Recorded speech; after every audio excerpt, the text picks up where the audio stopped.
Hi, and thanks for joining us on today's webinar, Better Ways of Working. My name is Cynthia Hart, and I'm with Emergn. We are recording this session and will make it available on demand. Throughout the session, please submit your questions in the chat, and we'll answer them at the end of the presentation. So today we'll get started with first introductions, and then we'll dive into our guiding principles represented by the words value flow and quality. We'll talk about a fixed mindset versus a discovery mindset, as well as our essential practices, experimentation, value definition, and visualization. And we'll close with some final thoughts and Q&A. So I'd like you to please meet our featured speaker for today, Angelo-Eadie. Stephen has been involved in IT for over 30 years and began to focus on helping teams improve their agility while working at Microsoft on the domain-specific languages in software factories projects in 2004. Since then, he's educated thousands of people across the globe, as well as led a number of agile education programs in some of the most complex and prestigious organizations. He's deeply committed to helping people in organizations improve the way they work, and he passes his knowledge and enthusiasm to leave lasting capabilities and confidence. So welcome, Steve. Thank you for joining us today, and over to you. Thank you, Cynthia, and a big welcome from me. So thank you for attending. So this is going to be I'll say a brief overview, but it's a brief overview with a lot of slides. But again, hopefully you'll see as we go through this that the slides kind of make sense and begin to tell a narrative. So we thought we'd start off really by, well, what do we mean when we talk about value flow and quality? Because they are three words, but however, they form up what we like to think of as our approach to improving the way people and companies work forever. It is how we think, it's how we look at the world, but it's easier to think of it as when we say it as our guiding principles: deliver value early and often, optimize the flow of work end to end, and discovering quality with fast feedback. So VFQ is basically a shortcut for those guiding principles.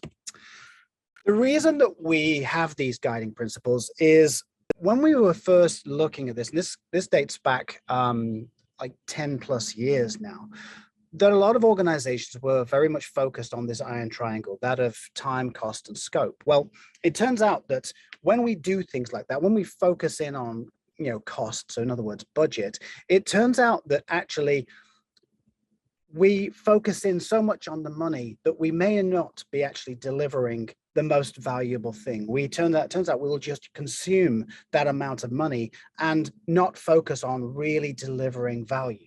So we've got to blur that. It's not that we can make the money, the cost element disappear, but we need to be considering how we are delivering value specifically early and often. Time. Well, it would be great if we could give people more time. We could give you back the time spent, but once you have used the time, it is gone forever. So instead of focusing in on like time, because we work to deadlines, if I was developing some code, maybe I would say, okay, this is going to take me 2 weeks. And maybe for that first week, I may spend some of that time working on other things because I've given my estimate. However, if we actually, again, blur that idea of time and start thinking about what is actually stopping us from getting this finished, what is stopping the flow of work, then we can start thinking about how we might optimize the flow of work end to end. So again, taking away one of the other elements of the iron triangle. And finally, scope. It turns out that if we were to try and build everything that everybody had ever asked us for, we'd still be wrong. It turns out that like what people want and what people need may be two very different things.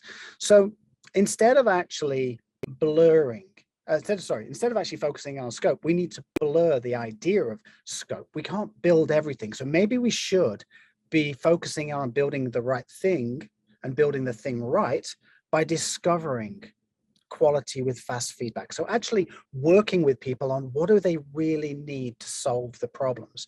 So what we're doing here is really using the elements of value flow and quality to essentially deconstruct the iron triangle. The iron triangle is what we've used for years to manage projects, to manage these great monolithic projects. However, we need to be more agile. And I use the word agile with a lowercase a, so not being overly specific to one method or framework.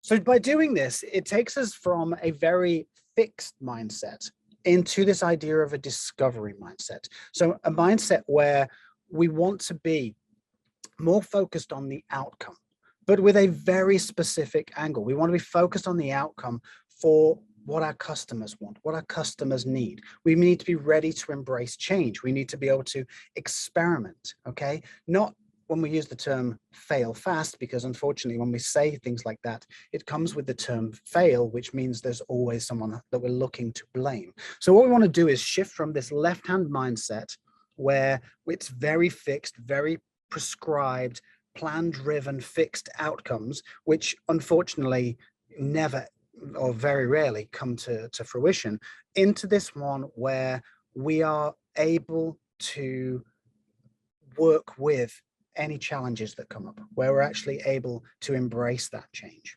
So what we're looking for is a much more discovery and growth focused mindset. So they're the kind of guiding principles. So value, flow, quality is our shortcut for those. But how we bring those to life is through a set of things that we can all do.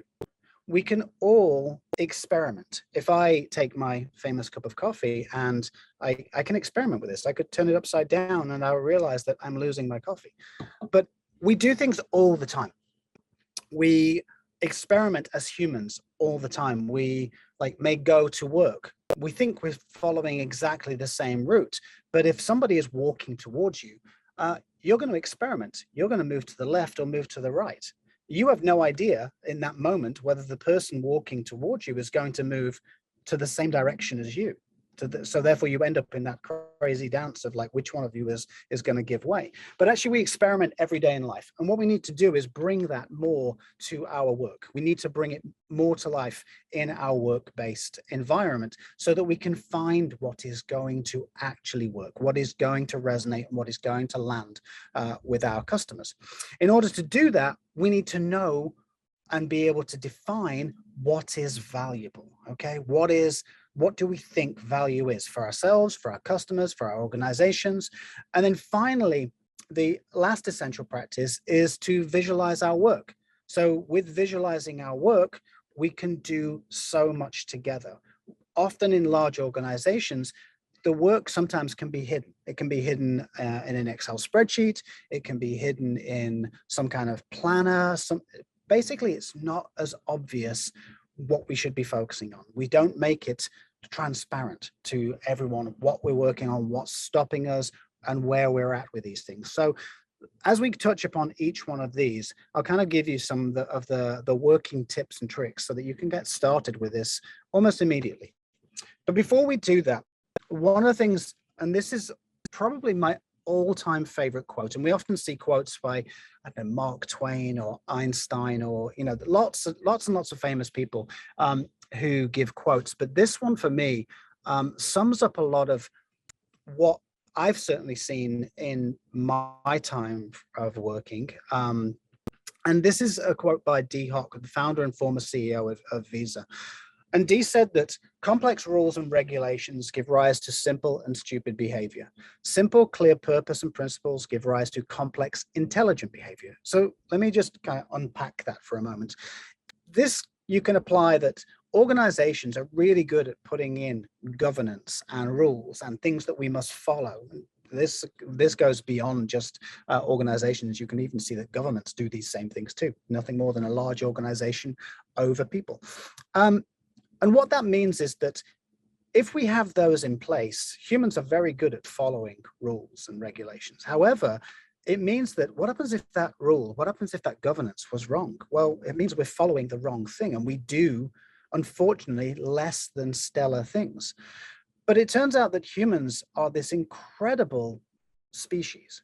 If you give us a clear purpose, and we agree on that clear purpose, and if you give us a set of principles, almost like a set of guiding rules, almost like guardrails to follow, well, that allows us to do what we do best, which is solve complex problems. It allows us to be intelligent about what we do and what we don't need to do. So one of the things that we need to be very much concentrating on is why we use 3 words for our guiding principles. It's why we use 3 words for our essential practices. The simple reason is that lots of frameworks and methods put in an incredible amount of rules, like you must do this, you need this particular type of role, etc., which can sometimes overly complicate things. But actually, if we say we're going to come together as a collective to work on this problem that we all agree on, and we've got a set of complementary skills, it turns out as a collective, we can go and solve that problem. Humans are really good like that.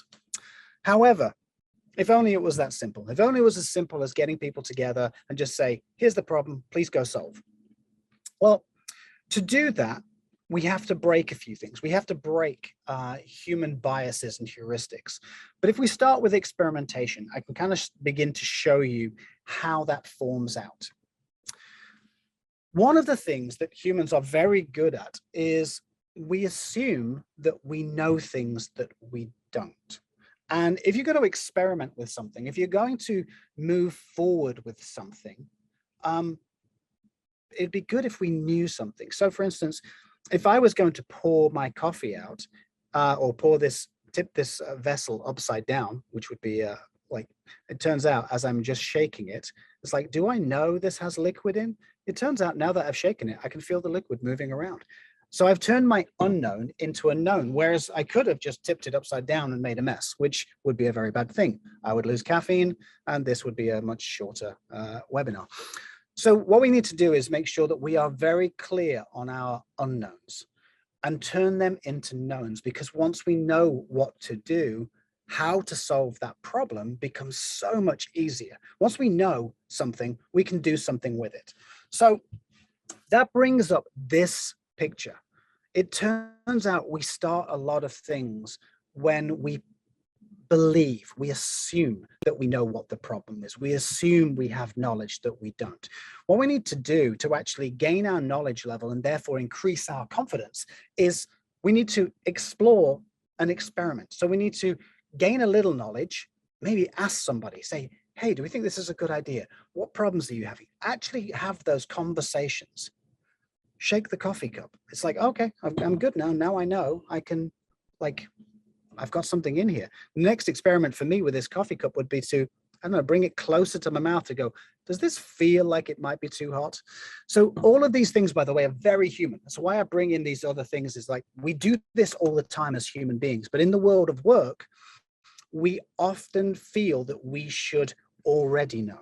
So the better approach is to explore, to experiment, and to build up that depth of knowledge and confidence until we have enough knowledge to then go make it real. Because we can play in that exploratory world of, you know, experiment and let's just explore a little more. But at some point we've got to make it real, because if we don't, our competition will. They will go make this real. Somebody else will go solve this problem before you. But it turns out that we can rapidly and cheaply, with incredible low risk, experiment and find things out, as long as we remember that we don't always know everything, and that's okay. You're not failing to not know something. You just need to go, how can I get more knowledge on this? So that's kind of one of the first things. The way in which we have something to help you go discover and find out what is value, because again, an idea is only valuable if it's somebody buys it, somebody wants it, somebody consumes it. Otherwise, it just sounds like a great idea on paper. So what we do instead is we have a test and learn card. So where we state the hypothesis, what assumptions do we have around that? We describe what we're going to do, and then we measure. And then once we have some measurements in place, well, what will define success? And that's it. It's as simple as that. Define a very straightforward set of tests that then we can go learn from. By the way, this is nothing more than how everything in human history has ever been discovered. This is nothing more than all our amazing scientists from today and stretching all the way into the distant past have ever done. You have an idea, you go test it, you measure the results, etc., and carry on until you have the eureka moments when you have the new product, the new idea that works, and your customers love it. So to do that, though, obviously there is that learn element. And to learn means that we are discovering like what is quality. To do that means that we need to gain feedback. So we want feedback on a few things. We want to know, is the thing desirable? Did we build the right thing? So there must be a customer. There must be somebody who is going to consume this. So we want to make sure that we build the right thing for that person. And then the other thing that we have to take into consideration is, did we build the thing right? So if this is code, did we build it in a manner of which we can afford to maintain it? Did we build it in a manner of which that we can extend it? Again, it's all those kind of basic principles around like making sure what we do is fit for purpose. But we do have to look at, otherwise we can just say, what is quality? And to some people, quality is it's shiny. To some people, it's quality, it's a high performance, it's fast, but quality is a lot of different aspects. Framing quality with these two elements makes it easier to have the conversation with anyone. So did we build the thing right? And did we build the right thing? It can be that simple.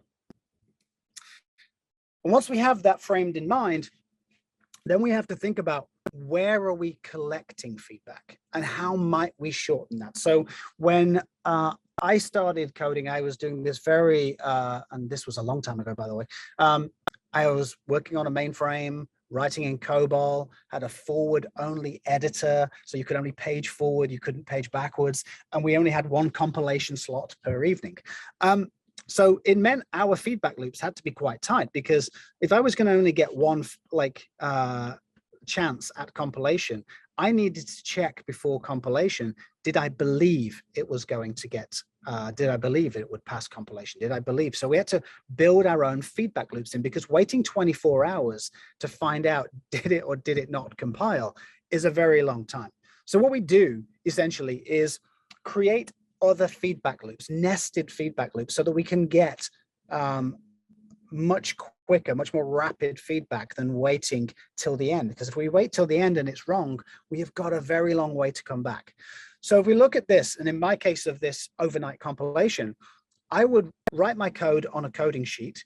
Why? Because it turns out that forward only editors are really painful. When if you do something wrong, or you go, oh, I need to change that line, you have to quit the editor, go back in, start again. So what we'd typically do is writing coding on coding sheets, write it down. We would then have a review of the coding sheet. So before you'd even typed it into the editor, it was easy. It was like we'd already reviewed it. We'd already had humans, because we're good at this, scan it and make sure it is working and it looks like it would compile, etc. And then we'd go through that. So a very quick, easy, lightweight, relatively low cost feedback loop. You can see in here there are a number of different feedback loops, and this is not a complete set of feedback loops. There are others, but the idea is that we make them nested so that if something fails, there is essentially a safety net to catch it. And that's the idea. We want to get feedback early and, as early as possible, so that we know we're on the right track. So, value discovery. It's easy to say, deliver, early and often. No one's going to disagree with, do you want value early and often? Sure, everyone's going to say yes, but why? Well, it turns out that actually these images show us why. So if I just take a couple of these just for the sake of time, if we look at delivering value early and often on the top left-hand corner, if you deliver in one go, you've got to wait all the way till the end until you have that big bang moment of, and ta-da, here's the value. What happens if over time that like the company changes its mind or we change our direction? Well, it turns out that you don't receive any of that value because the project was killed. The project stopped. You are moved on to something else. But if we were to try and deliver value early and often in this incremental way, in this stepped way, it turns out that even if halfway through you decided to not continue with that project, that value has still been received. It is in the bank. It is done. So we want to make sure that we are delivering value early and often that way in order to increase our value early. Visibility. I'll choose the opposite corner now. If you deliver in one go, it's like hidden. You're not showing your customer anything. It's like you're waiting to the end to go, surprise, I hope you like it. What happens if they didn't? Well, then you're going all the way back to the beginning. And we don't want to do that because that takes time, it takes effort. What we want to do is actually increase visibility. We want to make visibility, part of our daily, weekly routines in order for our customers to know, or our stakeholders to know, that we're on the right track. You do this, by the way, as a human every day, just by walking down the street where there are other people. You don't put your head down and go, okay, well, I'm looking at Google Maps on my phone. I won't look up again until I'm at the destination. No, you actually look up because you may need to course correct. You may need to move around, etc. So again, a very human trait. However, in the world of work, we get very used to not showing things. We get very used to not delivering value early and often. However, this idea of value is contextual. There is no single correct way. There is no single way. You have to discover it, unfortunately. You have to find out what is valuable to you. Some people will value a mobile application over a web application. Some people will value a China coffee cup versus this, which is nice and aluminium and kind of rugged. I like it. So again, value is contextual. What you've got to do is work out what is most valuable in your situation. So to do this, and this starts off before even a line of code is even considered, you need to think about this from different perspectives, from different angles, from different viewpoints, because, and we call these prisms, which is why we've got this nice little triangle with light refracting out of it. But if we understand the world from different angles, we can actually make better choices on the types of solutions we put forward, because there are many, many solutions. But what we need to do is consider these different perspectives to help us find the right solution. So I'm going to give you a case study from a number of years ago, like an incredible number of years ago now, actually. And if you think about Virgin Airways, Virgin Atlantic Airways, they've been around for quite a while. So this shows you the age of this. But it turns out that at launch, Richard Branson, despite his enormous wealth, turns out he was going up against British Airways, and he didn't have enough money to just attack everywhere. Okay, so it wasn't possible. So at launch, he was like, okay, I want to be competitive against British Airways, flagship. And obviously the world changes, so it may not necessarily be considered a flagship airline now. But they were small. They needed to make money fast. So how did they attack this problem?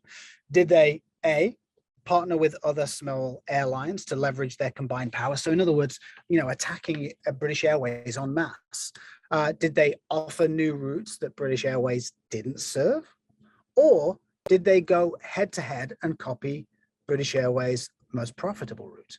Okay, so all three very different ways of going about making money, okay? However, some of these have hidden problems. So let me just go ahead and show you the answer, because Virgin actually chose to attack British Airways' most profitable route.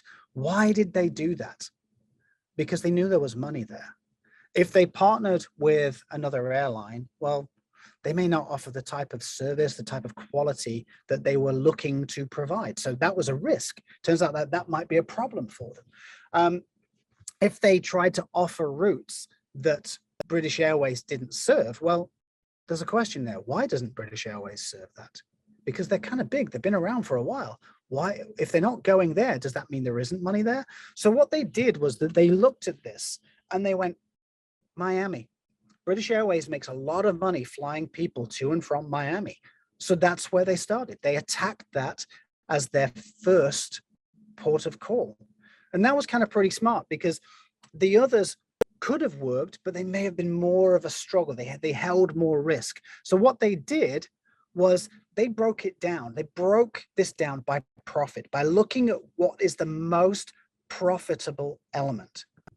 And that was it. So because of that, they knew what value meant to them, how they would go and look at discovering what was most valuable for them in their circumstance. Brand new airline, needed to make money, needed to prove themselves in the market.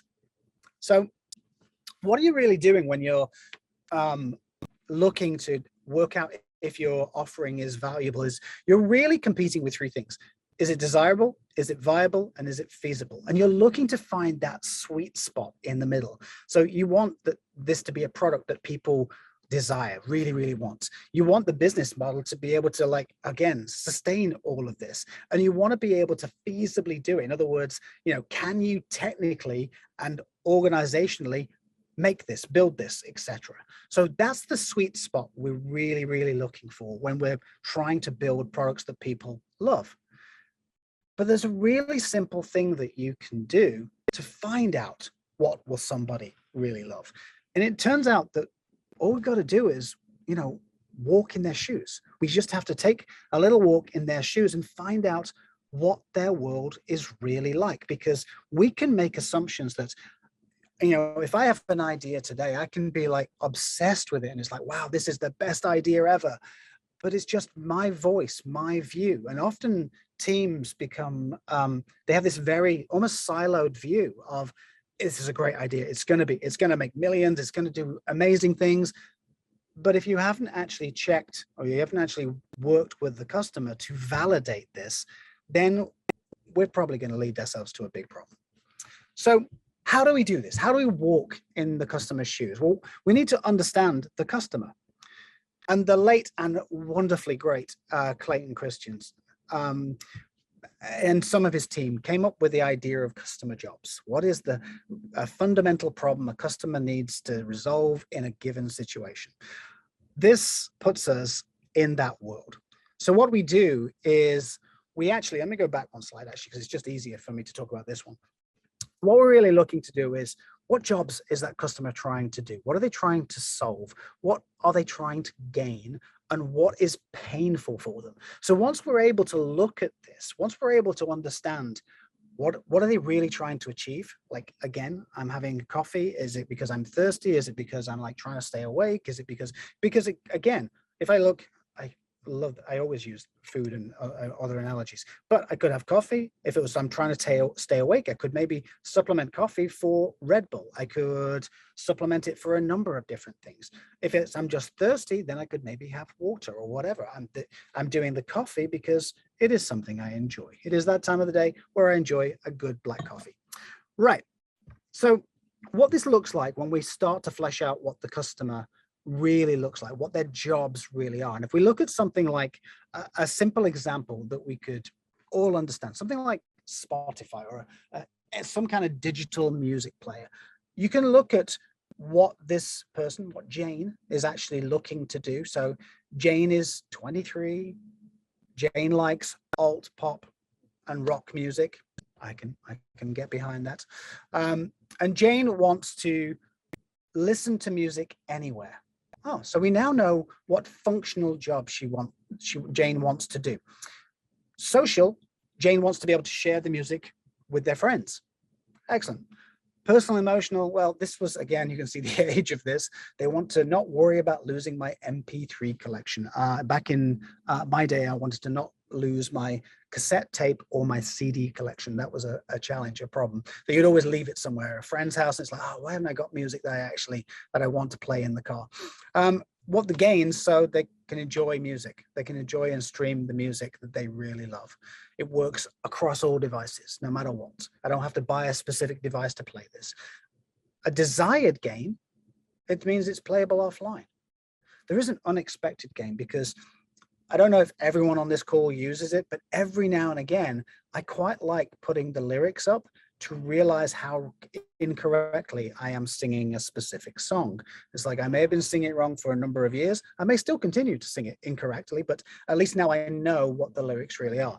So it turns out that when we look at the jobs, pains, and gains, we can go deeper with a couple of aspects. So you can see in this where in the jobs, we can think of a functional job, something social, something personal and emotional. In the gains, we can say, well, what are the required? What must I have? Expected, well, these are just like, I really do This is like, if it didn't do this, this would be crazy. Desired, yeah, this is again, very somewhat personal, but unexpected. It's like, how might you delight this person?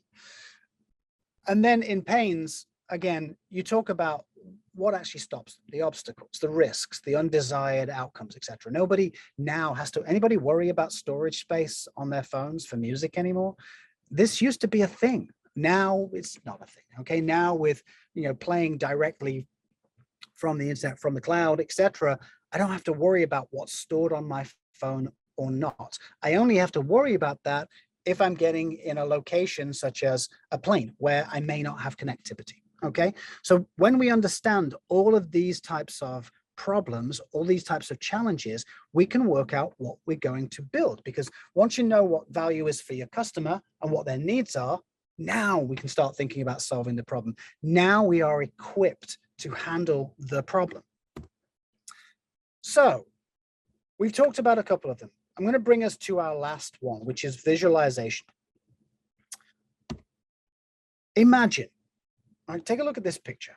Now imagine you're going to explain this picture to another human. Like, how are you going to explain this? This is like an apartment complex.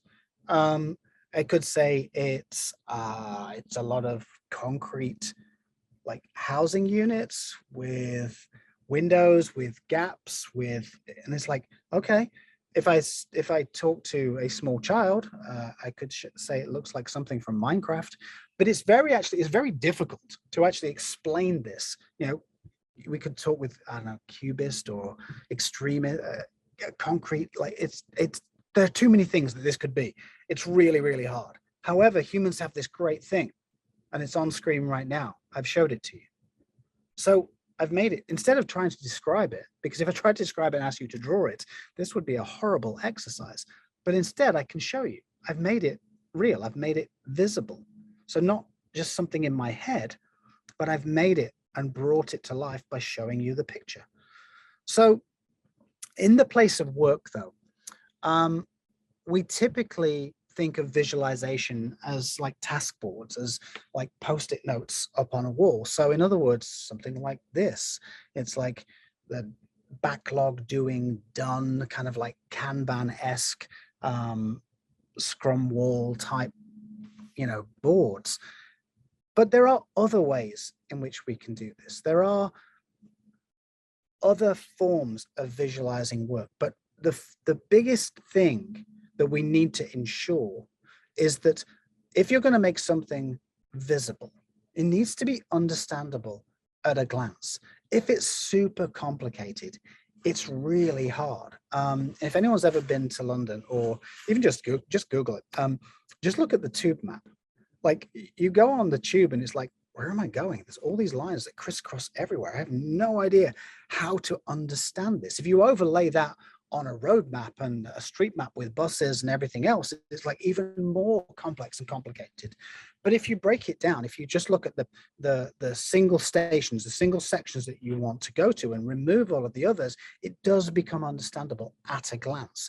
So what we're really trying to do is make this easier for us, because humans are very, very good with things that are visible. The reason why agile methods and frameworks, and a lot of other things, by the way, are very glad and capable of using things like post-it notes, is because guess what? Like, humans like tactile things. It involves our senses. You write a card, you put it up on the wall. When you move it along the wall until it's done, and then you throw it in the bin. It's like, done, hooray. We like that. It's why when we have a list of things to do, we write it down on probably a piece of paper, or maybe use a digital notepad or task list, etc. But it's because we like ticking things off. Like, our sense of accomplishment, we get a little kick from that. I have completed that task, which is excellent. But all good things come with a however. They only work if people actually use them. And I am notorious for this, because ever since the invention of the smartphone, I've been like seeking, like, what are the best, task list and task organizer type things. And lo and behold, maybe pen and paper was always the answer. But actually what I've always done is tried to find what works for me, because what I do find is if something isn't working for me, obviously I stop using it, which means the information on there goes stale. It's really actually quite relevant, because the other day I was looking on my phone, I realized I had an app that I must have installed a year or so ago that I hadn't uninstalled. And it was one of these task manager apps. And I was like, wow. So of course I opened it and looked at the tasks. They weren't relevant to me today. They would literally, well, maybe the tidy the house was relevant, but everything else on that task list really wasn't relevant. So it's stale. It had become less than useful. So we have to put things in place that we will actually use. In other words, that the information on there is relevant to us, that the information is meaningful. So for things like task boards, that's great. Make sure it's useful, make sure it's usable by the team, ourselves, etc.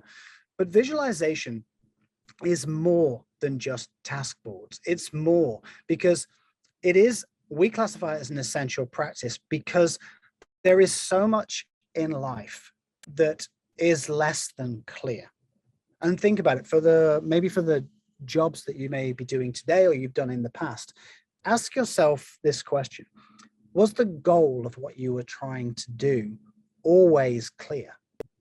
And would maybe just this really simple thing of writing the goal, if you're working in office, if writing the goal upon a whiteboard, just write it in big letters, just put up, this is the goal for this month, this quarter. Because we often end up working for organizations, say, that set a very wordy goal. It's like, we're going to improve the way people do this and that. And you look at your actual day job and you're like, how does my day job align to this? But if you understand what the goal of your team is, well, actually, we're going to create a better learning ecosystem that democratizes learning, makes it available for everyone. Then you can go, oh, right. So when we're looking at this one thing, does what we're doing make it more or less available? Is it findable? Is it searchable? Is it all of these things? By making our goal, our large, big audacious goal, visible, it means that everyone is on the same page. And what that does is it unlocks the potential of the team. And when the team has its potential unlocked, we can deliver incredible, amazing things. And we're back to D. Whenever we actually overcomplicate things, it causes us problems. If we give ourselves simple, clear purpose and principles, it gives rise to complex, intelligent behavior. To do that can be very easy. Deliver value early and often, optimize the flow of work end to end, and discover quality through fast feedback. We use experimentation. It's easy enough to do. We do it in our everyday life. We do value definition, so we have an understanding of what our customer and ourselves feel that is valuable, and we visualize our work. With these things, we can achieve anything. We don't have to make it super complicated. We don't have to have the most complicated architectural diagram just to describe how we get work done. It doesn't have to be that difficult. So we have our guiding principles: value, flow, quality. Deliver value early and often, optimize the flow of work end to end, and discover quality with fast feedback. Our essential practices: experimentation, value definition, visualization. And that was kind of it. That was our brief, very brief and very rapid tour of how we might go about working in a better way, trying not to overly complicate things, trying to bring things to a way in which it can travel through an entire organization and not just a team working in a special way that they found on the internet. What we really want to do is transform entire teams, entire organizations. Why? Because that's how we deliver the best work for our clients. We deliver true value early and often to our clients. So with that in mind, I'm going to pause here. I'm going to have some of my coffee. It should have cooled down nicely now. And we'll open it up to some questions. Thank you so much, Steve. That was a really great presentation. So informative. So we have the chat open. A few of you have dropped a few questions in, but definitely now's the time. If anything sparked your interest or you want to chat more with Steve, we'll cover as much as we can. One of the first questions that came in, Steve, how would you, with this new approach, what is the first step to get started? I think the first step for me is like, do we have a clear goal? I mean, do we know what it is we're trying to achieve? Because so often we're really good at working on things and taking instruction, but actually we don't always have the clearest view. So I think that first starting point for me is always, are we all clear on the goal?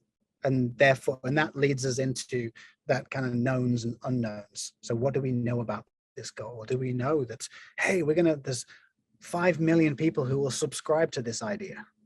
Oh, do we know that for sure? It's like, we don't know. Okay, how might we find out? Well, maybe go asking one person. That's a start. We found one person that will subscribe. Excellent. What do we know about that person? I don't know. It's just a random person I asked.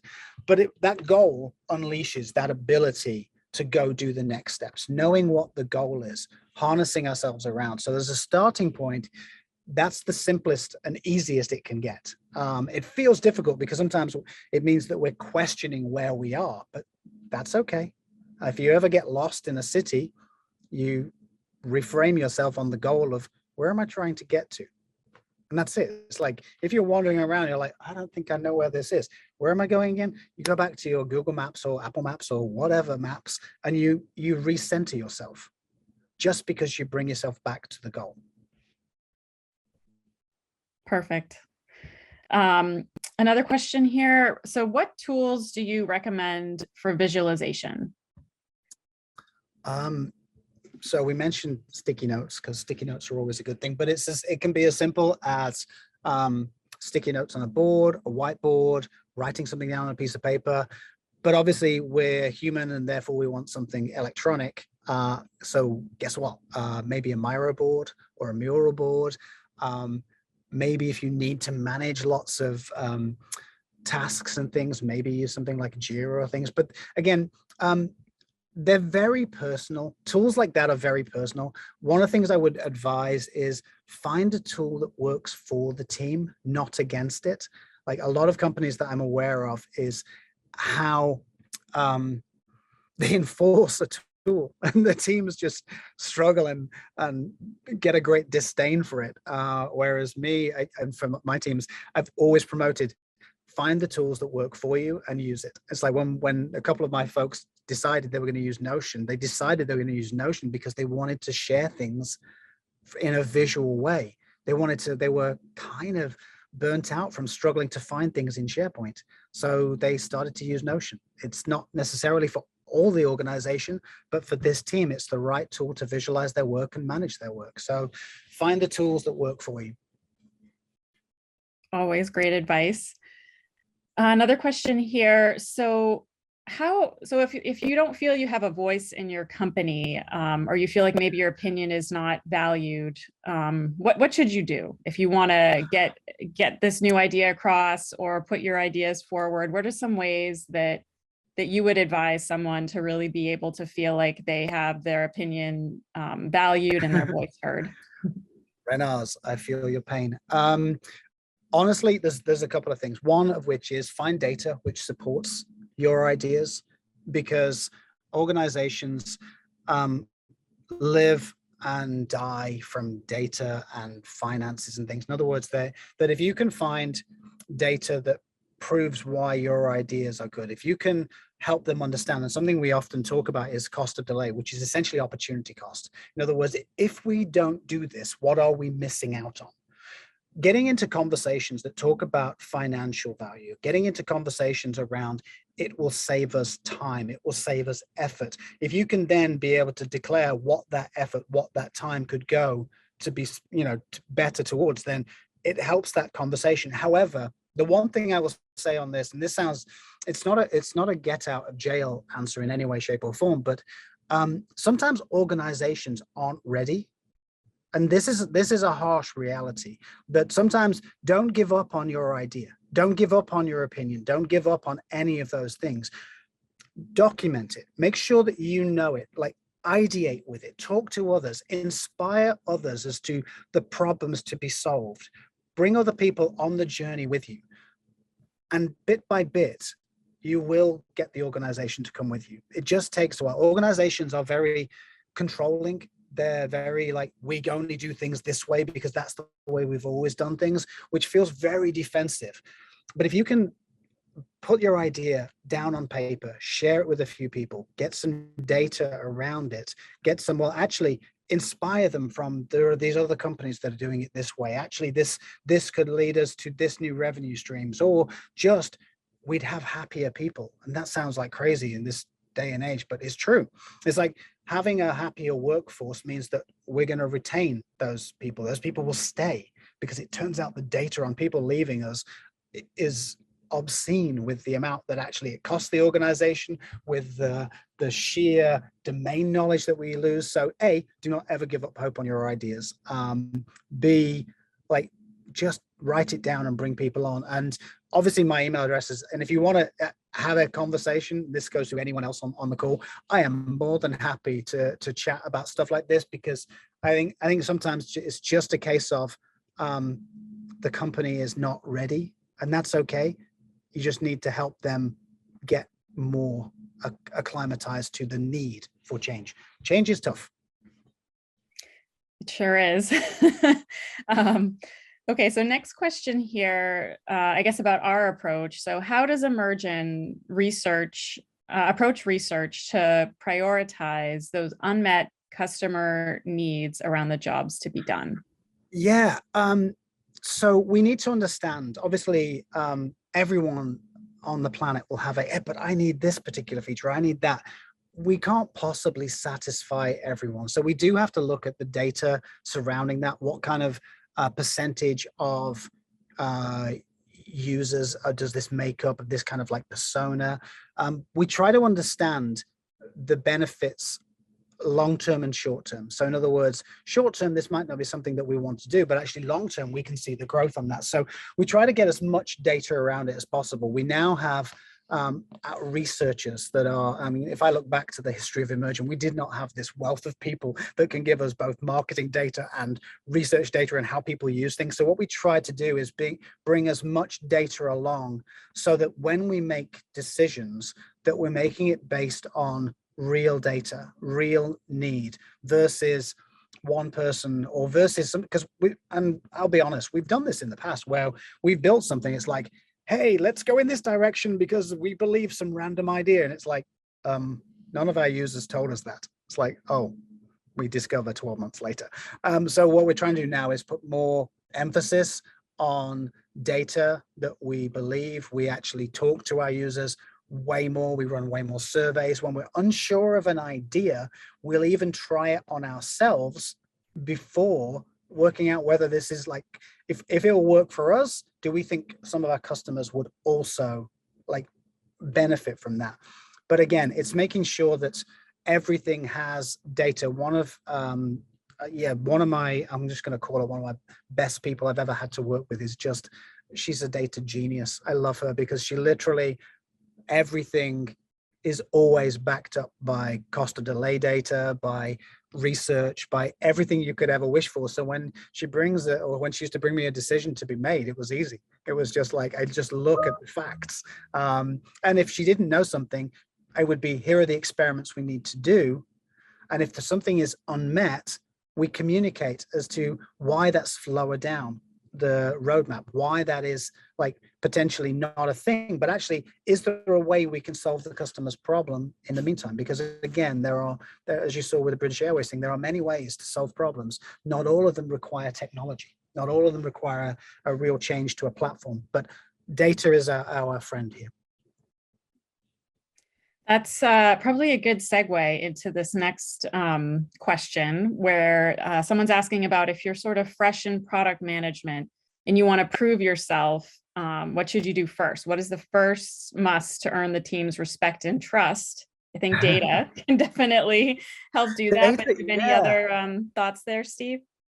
if I'm fresh onto a team, especially in the role of a PM, which is like you want to come with your ideas and you want to come with obviously what people want, etc. But for me, there is a where do the team see the challenges? Again, I put one of these challenges out to my team that I wanted like her to kind of look at, where does the team itself believe the challenges are with the product? Where, they know things, they really do. And because you want to earn that team's respect and trust, and I think companies sometimes don't do this, they don't trust the voices inside the organization. Like one of the very first things I would do is like, tell me the pains, tell me the challenges. As a team, we are collectively now responsible for this, because you can go and collect new ideas from customers, etc. But if the very first thing you haven't done is checked in with the team, you may just be adding on to their challenges. They may be good ideas, but if the house isn't built on solid foundations, you're just making it more unstable. So new to the team, fresh in the world of product management, is trust the team that you are working with. Trust that they know that you are there for them and the product. And I think that's a thing that's just all teams should do, is understand who they're working with, and build up that trust by listening. I think that's a key thing I would put in place here. That's so great. Thank you, Steve. It looks like that's most of the questions that have come in, but we'll be sharing Steve's contact info, and as he offered, he's always happy to chat more if anything else comes up. So Steve, any kind of like final parting thoughts you just want to say before we wrap things up here? Yeah, of course. I mean, it always feels overwhelming. Okay, every change like feels overwhelming, but every year you see all these memes of, if I start today, in 12 months time, I'll be so glad I did it. And I was like, I got to go to a gym, got to get healthier. But actually any change, be it work or not, it matters that you take the first step. It literally matters that you begin your journey. There's no such thing as failure. There just isn't. It's just like it's knowledge gained. Life is about continuing to improve your knowledge, and which means that we are all on lifelong learning journeys. So if we remember that we are continually learning, then starting down this new path, okay, I'm going to find out these things. I'm going to test, what do I really know? Just making those very basic starts will lead to incredible dividends. I kind of wish I could go back to when I was 16 and like have what's in my head now. I'd be like, woohoo, different career path. But it's never too late to start. It's never too late to actually ask those questions. And even though some of them may feel hard, it's okay. As long as it comes from, again, a good place, that we're trying to improve our situation. We're trying to improve our team situation, our work situation, our situation for our customers. And it's obvious when it's just a personal thing, because, that's very kind of like, well, you're only going to gain from this. So start, no matter how big or small a step. That would be my last parting thing, I think. That's great advice. Thank you.